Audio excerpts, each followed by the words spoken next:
Good morning all of you. आप सभी का बीएससी फाइनल ईयर की केमिस्ट्री क्लास में स्वागत है। पिछले लेक्चर्स में अपन ने इलेक्ट्रोमैग्नेटिक स्पेक्ट्रम, इलेक्ट्रोमैग्नेटिक रेडिएशंस और नेचर ऑफ इलेक्ट्रोमैग्नेटिक रेडिएशंस की बात की तथा साथ साथ में स्पेक्ट्रोमिकी की या स्पेक्ट्रोस्कोपी की जो ग्लोसरी थी कि कौन कौन से इसके अंदर टर्म्स यूज आती है, जिसमें अपन ने वेव मोशन, ठीक है, wavelength, frequency, wave number, energy के बारे में पढ़ा था। ठीक है, और उसके पश्चात अपन ने स्पेक्ट्रम के प्रकार देखे थे। ठीक है, कि स्पेक्ट्रम होता है मुख्य रूप से दो प्रकार का होता है। पहला होता है उत्सर्जन स्पेक्ट्रम और दूसरा होता है अवशोषण स्पेक्ट्रम। ठीक है, बाद में इनको वापस दो भाग के अंदर डिवाइड किया गया था, सतत और असतत। ठीक है, असतत दोनों के अंदर वापस डिवाइड होता है। उत्सर्जन स्पेक्ट्रम के अंदर जो असतत स्पेक्ट्रम है वो लाइन या रेखीय और बैंड प्रकार का होता है, जबकि अगर अवशोषण स्पेक्ट्रम की बात करें तो असतत स्पेक्ट्रम जो होता है वो लाइन होता है, वो परमाणुओं का होता है, और जो बैंड स्पेक्ट्रम होता है वो आणविक होता है। ठीक है, अब आणविक बैंड स्पेक्ट्रम को वापस तीन भागों के अंदर डिवाइड किया गया है। पहला है घूर्णन स्पेक्ट्रम, दूसरा है कंपन स्पेक्ट्रम और तीसरा है इलेक्ट्रॉनिक स्पेक्ट्रम। ठीक है, अगर अब अपन एब्जॉर्प्शन स्पेक्ट्रम की बात करते हैं वापस से। ठीक है, कि अवशोषण स्पेक्ट्रम होता क्या है कि जब किसी प्रतिदस अर्थात ठोस द्रव्य या गैस पर विद्युत चुम्बकीय विकिरणें गिरती हैं तो उसमें से कुछ विशेष तरंगदैर्ध्य वाले विकिरणों का क्या हो जाता है, अवशोषण हो जाता है, तथा शेष तरंगदैर्ध्य वाले विकिरणों का क्या उत्सर्जन हो जाता है।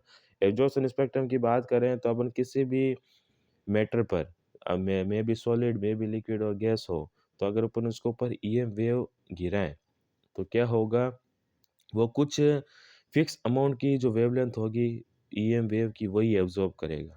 ठीक है, बाकी की जो बची हुई वेवलेंथ है वो वापस से क्या हो जाती है, रिफ्लेक्ट हो जाती है या उत्सर्जित हो जाती है। ठीक है, तो प्राप्त विकिरणों को अपन क्या कहते हैं, संवेदी पर्दे पर प्राप्त करने पर चमकीली पारदर्शी सतह वाली काली रेखाएं प्राप्त होती है, जिसे अपन क्या कहते हैं, अवशोषण स्पेक्ट्रम। अब जो वेवलेंथ वापस से उत्सर्जित हुई है, रिफ्लेक्ट हुई है, उन रिफ्लेक्ट होने वाली वेवलेंथ का अगर अपन एक पर्दे पर उतारें, ठीक है, तो पर्दे पर उतारने के बाद में अपन को ब्राइट लाइन्स प्राप्त होती है, ब्राइट पारदर्शी लाइन प्राप्त होती है। ठीक है, जिसको अपन क्या कहते हैं, अवशोषण स्पेक्ट्रम कहते हैं। अवशोषण स्पेक्ट्रम में उपस्थित काली रेखाएं उन विकिरणों से संबंधित है जिनका की पदार्थ द्वारा अवशोषण हो जाता है। ठीक है, अब जो काली रेखाएं बन रही हैं, ठीक है, पर्दे के ऊपर, वो काली रेखाएं क्या होगी, उन रेखाओं की वेवलेंथ को प्रदर्शित करेगी जो कि पदार्थ के द्वारा अवशोषित कर ली गई है, जबकि जो वापस से रिफ्लेक्ट हो जाती हैं वो केवल पारदर्शी हो देती हैं। ठीक है, उदाहरण की अगर अपन बात करें कि अवशोषण, जैसे कि CaSO4 है, ठीक है, वो नीले रंग का दिखाई देता है क्योंकि वह नीले रंग के अलावा सभी तरंगदैर्ध्य वाली विकिरणों को क्या कर लेता है, अवशोषित कर लेता है। ठीक है, और अगर अपन एग्जांपल देखें तो अपन कॉपर सल्फेट को देखते हैं तो क्या ब्लू कलर का दिखाई देता है। तो ब्लू कलर का मेन दिखाई देने का मेन रीज़न ये होता है कि जो कॉपर सल्फेट होता है वो क्या होता है, नीले रंग के अलावा, ठीक है, सभी तरंगदैर्ध्य क्या कर लेता है, एब्जॉर्ब कर लेता है, और नीले रंग की तरंगदैर्ध्य को क्या कर देगा, रिफ्लेक्ट कर देगा, जिसकी वजह से जो कॉपर सल्फेट है वो क्या, ब्लू कलर का दिखाई देता है। ठीक उसी प्रकार अगर अपन K2Cr2O7 की बात करें तो क्या होता है, लाल रंग का दिखाई देता है, क्योंकि K2Cr2O7 होता है बाकी सभी तरंगदैर्ध्य को तो ऑब्जॉर्व कर लेगा, लेकिन जो लाल रंग की तरंगदैर्ध्य होती है उसको क्या कर देता है, रिफ्लेक्ट कर देता है, इसकी वजह से वो लाल रंग का दिखाई देता है। और अवशोषण स्पेक्ट्रम में उपस्थित काली रेखाएं उन विकिरणों से संबंधित होती हैं जो कि पदार्थ के द्वारा अवशोषण नहीं होता। ठीक है, अगर अपन इसका इंस्ट्रूमेंटेशन में देखें तो क्या होगा कि कोई भी प्रतिदस है, इसके ऊपर अपन इलेक्ट्रोमैग्नेटिक रेडिएशंस गिराते हैं।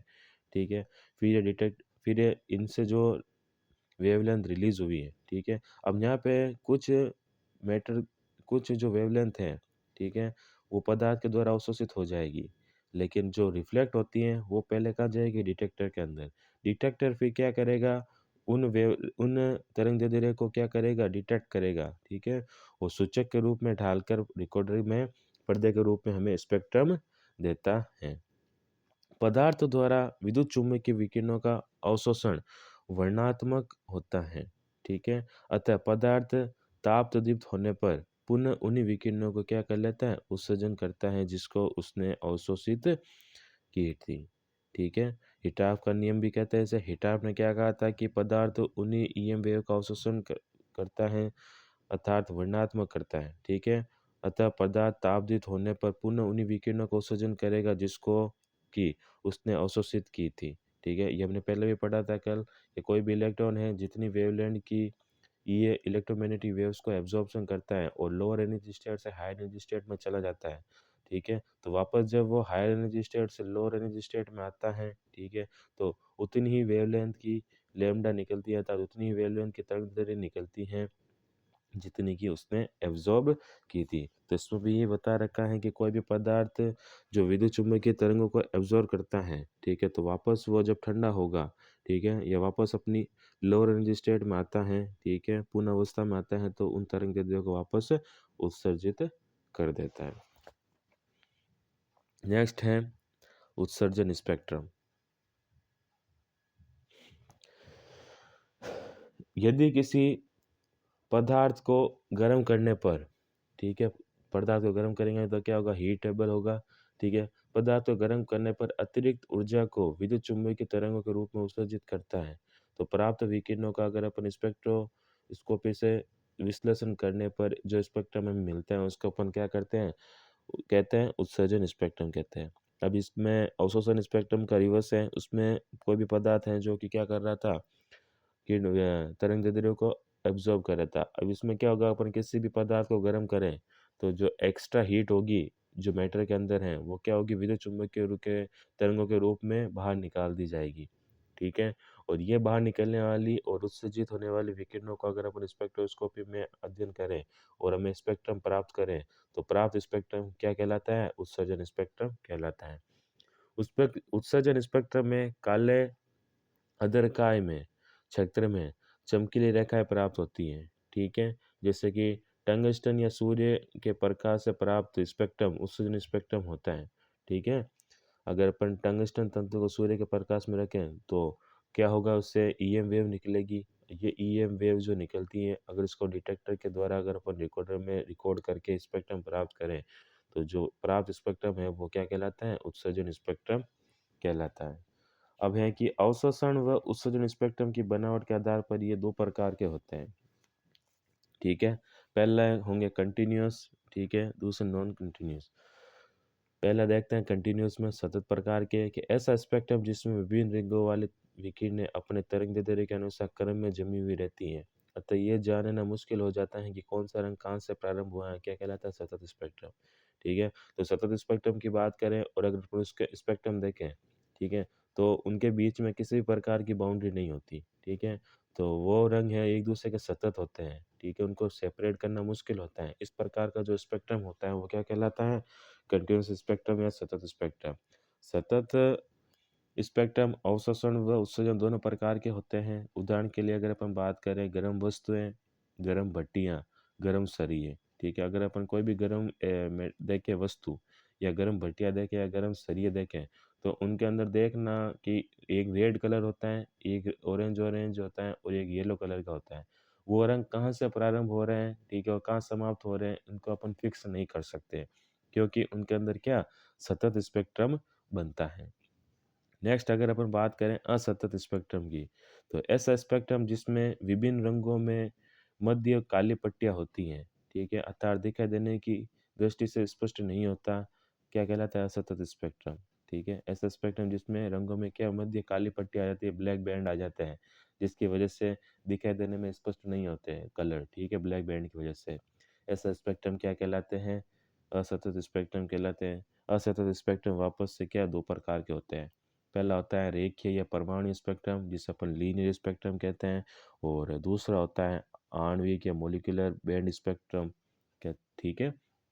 पहला अगर बात करें रेखीय या परमाणु स्पेक्ट्रम की कि इस प्रकार के स्पेक्ट्रम में अलग अलग तरंगदैर्ध्य तथा तरंग संख्या में संबंधित कई रेखाएं होती हैं, ठीक है। चूंकि इस प्रकार का स्पेक्ट्रम विभिन्न पदार्थों के परमाणुओं द्वारा उत्पन्न होता है अतः इस इनको परमाणु स्पेक्ट्रम भी कहते हैं, ठीक है। ये स्पेक्ट्रम परमाणु द्वारा उत्पन्न होता है इसलिए इसको परमाणु स्पेक्ट्रम का नाम दिया गया है। परमाणु में इलेक्ट्रॉन के विभिन्न ऊर्जा स्तरों में संक्रमण के कारण स्पेक्ट्रम को कई रेखाएं प्राप्त होती हैं, ठीक है। अब परमाणु में क्या होते हैं, विभिन्न ऊर्जा के स्तर होते हैं, ठीक है। अब इनमें इलेक्ट्रॉन का क्या होगा, संक्रमण होगा, ठीक है, जिसकी वजह से स्पेक्ट्रम में कई रेखाएं हमें देखने को मिलती हैं। यदि रेखाएं स्पेक्ट्रम अवशोषण प्रकार का होता है, यदि रेखीय स्पेक्ट्रम अवशोषण प्रकार का होता है तो चमकीली सतह पर क्या होगी, काली रेखाएं बनती हैं। और यदि उत्सर्जन प्रकार का होता है तो क्या होगा, डार्क अर्धकायमय सतह पर, मतलब काली सतह पर क्या होगी, चमकीली रेखाएं प्राप्त होगी, ठीक है। रिवर्स है, ध्यान रखना, अगर लीनियर स्पेक्ट्रम अवशोषण प्रकार का होगा तो सरफेस तो क्या होगी, चमकीली, और इस पर जो स्पेक्ट्रम की रेखाएं होंगी वो कौन सी होगी, काली। और अगर लीनियर स्पेक्ट्रम उत्सर्जन प्रकार का होता है तो क्या सरफेस कौन सी होती है उसके अंदर, काली, और जो स्पेक्ट्रम में रेखाएं होती हैं वो कौन सी होती हैं, चमकीली होती है, ध्यान रखना। जिससे अगर अपन सोडियम वाष्प लैंप से प्राप्त रेखीय स्पेक्ट्रम में पीले क्षेत्र में दो रेखाएं क्रमशः 5890 एंगस्ट्रॉम और 5896 एंगस्ट्रॉम पर प्राप्त होती हैं, ठीक है। किसी भी दो तत्वों की स्पेक्ट्रम में रेखाएं समान नहीं हो सकती, ठीक है। ध्यान रखना इंपॉर्टेंट है कि कोई भी दो तत्व एलिमेंट ऐसा नहीं है जो जिनकी स्पेक्ट्रम रेखा है वो समान नहीं होती है, ठीक है।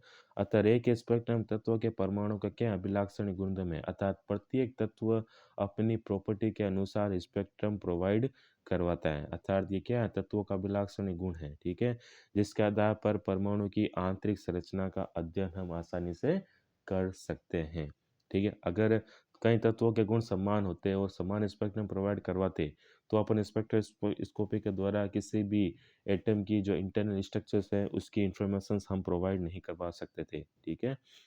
हालांकि रे के स्पेक्ट्रम बहुत कॉम्प्लेक्स होते हैं लेकिन हाइड्रोजन व सोडियम स्पेक्ट्रा अपेक्षाकृत थोड़े सरल होते हैं, ठीक है। बोर ने भी हाइड्रोजन की आंतरिक संरचना का अध्ययन हाइड्रोजन के बीच रे के स्पेक्ट्रम के आधार पर ही किया था और ये दर्शाया था कि इलेक्ट्रॉन केवल एक ही ऊर्जा स्तर में नहीं रह सकते अपितु उच्च तथा निम्न ऊर्जा स्तरों में संक्रमित होते रहते हैं। इस क्रिया पर उत्सर्जित व अवशोषित विकिरणों की तरंगदैर्ध्य या आवर्ती निश्चित होती है, ठीक है। तो बोर्ड ने भी हाइड्रोजन परमाणु की जो आंतरिक संरचना का अध्ययन किया था वो भी स्पेक्ट्रम के आधार पर ही किया था और बोर्ड ने यह बताया था कि जो इलेक्ट्रॉन है वो केवल फिक्स एनर्जी स्टेट के अंदर नहीं रहते, वो लगातार उच्च ऊर्जा स्तरों में चले जाते हैं और वापस से ऊर्जा को रिलीज करके अपने निम्न या फिर लोअर एनर्जी स्टेट के अंदर आते हैं, ठीक है। इस क्रिया में जो उत्सर्जित व अवशोषित विकिरणों की तरंगदैर्ध्य है या आवर्ती होती है वो क्या होती है, निश्चित होती है, अर्थात जितनी मात्रा में वो ऊर्जा का अवशोषण करेगा या फिर तरंगदैर्ध्य को अवशोषित करेगा उतनी ही मात्रा के अंदर वो वापस से ऊर्जा को रिलीज करेगा या फिर आवर्ती को रिलीज करेगा, ठीक है। तो इस बार पर अगर इस बेसिस के ऊपर अपन न्यू बार की फॉर्मूला देखें तो क्या होता है, न्यू बार बराबर 1,09,677 कोष्टक 1/n2 का स्क्वायर माइनस 1/n1 का स्क्वायर, और जो ये वैल्यू दे रखी है 10,77 ये रीडबर्ग कांस्टेंट कहलाती है, ठीक है। नेक्स्ट अपना है मोलिकुलर बैंड स्पेक्ट्रम, ठीक है, जिसको हम अपने अगले लेक्चर्स के अंदर कंटिन्यू करेंगे। Thank you so much.